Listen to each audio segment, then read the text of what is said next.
On nous parle souvent de manuels numériques, mais un PDF mis en ligne, ce n'est pas du numérique, c'est statique et peu adapté à des élèves qui travaillent avec tablette et écouteurs. Regardez la différence. D'un côté, un livre numérisé classique, un peu plat, et de l'autre, ma méthode pour la STI 2D où l'élève devient enfin acteur. Oh yeah! Bienvenue dans une classe où numérique ne veut absolument pas dire absence d'écriture. Au contraire, mes élèves se sont remis à lire, à comprendre et surtout à retenir l'essentiel sur leur cahier.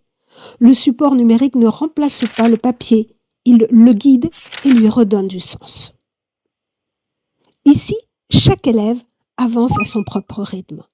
Quand une activité est finie, on passe à la suivante sans attendre les autres. Et c'est pareil pour les exercices. Mon rôle change.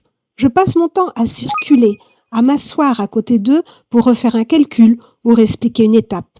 Et au bout de 5 ou 6 exercices, je fais une correction au tableau pour ceux qui en ont besoin, pendant que les plus rapides continuent tranquillement leur progression.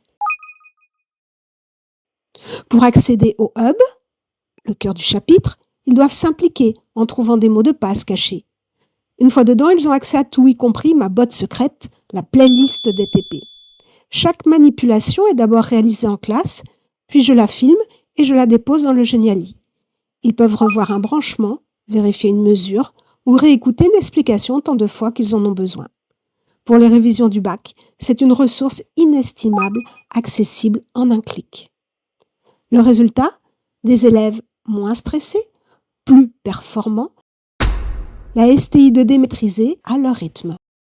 N'hésitez pas à aller voir mon blog en description pour découvrir cet environnement et abonnez-vous pour suivre nos prochaines aventures en classe. Ciao ciao!